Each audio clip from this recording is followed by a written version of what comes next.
पर बसपा के जिलों में चल रहे ब्राह्मण सम्मेलनों का समापन आज लखनऊ में किया जाएगा। इसी के जरिए बसपा सुप्रीमो मायावती चुनावी शंखनाद करने जा रही हैं। इसमें सभी 75 जिलों के सम्मेलन कोऑर्डिनेटर को उनकी टीम के साथ बुलाया गया है। विधानसभा चुनाव 2022 में ब्राह्मणों को साधने की बसपा ने ब्राह्मण सम्मेलनों का पूरे प्रदेश में आयोजन किया था।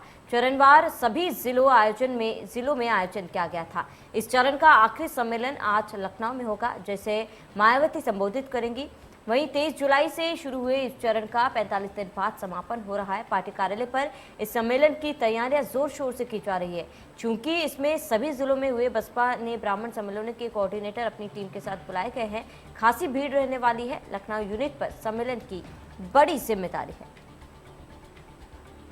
बड़ी जानकारी, सम्मेलनों के कोऑर्डिनेटर टीम के साथ आज बुलाया गया है। एक बड़े कार्यक्रम का आयोजन किया जा रहा है, जहां पर 2022 के चुनाव को लेकर बसपा द्वारा शंखनाद किया जाएगा। तो बसपा सुप्रीमो मायावती सम्मेलन को आज संबोधित करने वाली एक लंबे वक्त के बाद मायावती इतने समय बाद इतने बड़े सभा को या फिर कार्यक्रम में संबोधित करेंगी और बसपा के प्रबुद्ध वर्ग सम्मेलन का समापन आज होगा। करीब 45 दिनों बाद इस सम्मेलन का समापन हो रहा है और इसका समापन लखनऊ में किया जा रहा है। सम्मेलनों के कोऑर्डिनेटर टीम के साथ यहां पर बुलाए गए हैं, तो भारी भीड़ जुटने की भी उम्मीद जताई जा रही है। आज बसपा के प्रबुद्ध वर्ग सम्मेलन का समापन होगा और सभी जिलों के कोऑर्डिनेटर को यहां पर बुलाया गया है।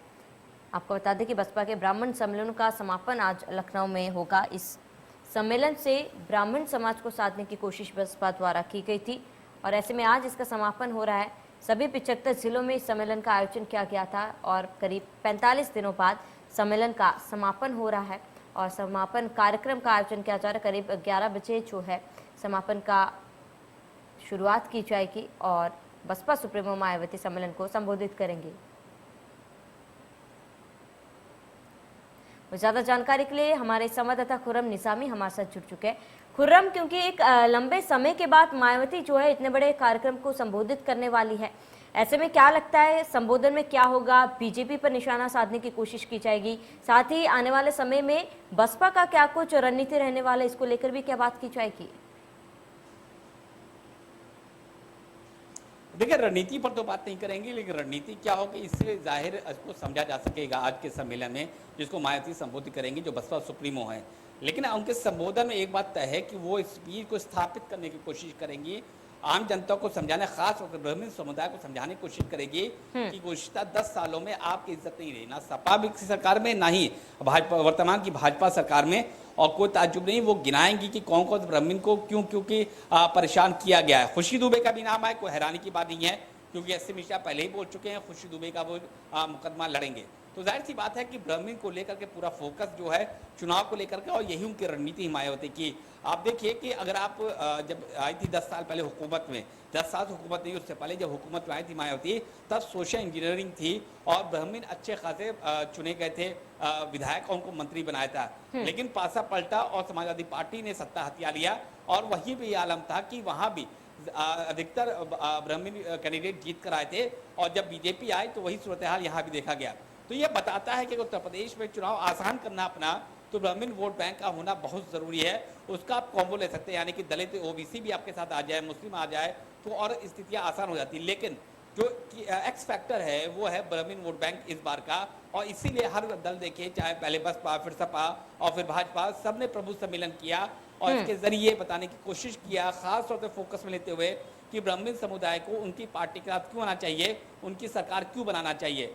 अब आज की हम बात करते हैं, आज जितने भी कोऑर्डिनेटर्स हैं वो सबकी जिम्मेदारी दी गई है, वो सब लेकर आएंगे और एक तरीके से समीक्षा भी होगी कि आपका जहाँ जहाँ सम्मेलन हुआ वहाँ कैसा सम्मेलन हुआ, ताकि जब चुनावी मोड में पूरी तरीके से बहुजन समाज पार्टी जा सके तो उनको अपनी कमजोरी और अपनी मजबूती का एहसास हो। और आज जो समापन होना है, एक तरह से मैसेज देना है, शंखनाद होगा मायावती का इस चुनावी कैंपेन का। और इत्तेफाक की बात यह है कि ओवैसी भी शंखनाद आज कर रहे हैं, उनकी भी नज़र दलित वोट बैंक पर है। दलित वोट बैंक माना जाता है कि मायावती साथ रहती है, भले ही पिछले चुनाव में वो खिसका है, लेकिन फिर भी माना जाता है कि दलित अभी भी मायावती के साथ जा सकते हैं।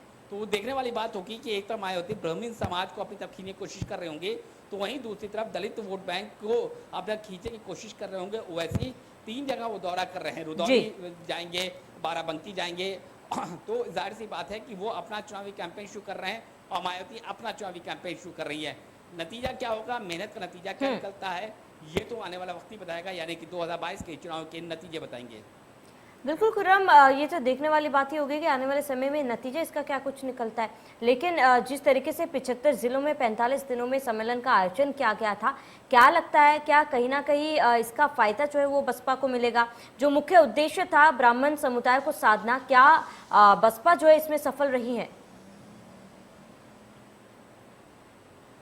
देखिए, ये कहना बड़ा मुश्किल है और अभी कहना मुनासिब भी नहीं होगा सफल रही कि असफल रही है, क्योंकि जितने लोग आए हैं सम्मेलन में वो वोटर्स में तब्दील होंगे कि नहीं होंगे। देखिए, जहाँ जब सम्मेलन होता है या रैली होती है तो भीड़ आती है, उस भीड़ में कितने वोटर में ट्रांसफॉर्म होते हैं ये तो चुनाव वाले दिन ही पता चलता है। इसलिए अभी कहना बहुत मुश्किल है कि मायावती को फायदा होगा या नुकसान होगा, उनको जितनी मेहनत कर रहे हैं उसका रंग लाती है कि नहीं लाती, लेकिन हाँ कोशिश जरूर चल रही है। और अब उनको भी इंतजार है कि चुनाव नतीजे का, जाहिर सी बात है देखने वाली बात होगी कि जब कैंपेन के दौरान क्या मुद्दे बनते हैं, ब्राह्मण वोट बैंक कितना फोकस में होता है और जब वोटिंग होती है तो वोटिंग पैटर्न क्या होता है, ये देखने वाली बात होगी। उसी बात पता चलेगा कि जो कोशिशें चल रही हैं, चाहे वो बीजेपी हो, चाहे बीएसपी हो, चाहे समाजवादी पार्टी हो, इनको कितना फायदा मिलता है, कितना नुकसान मिलता है।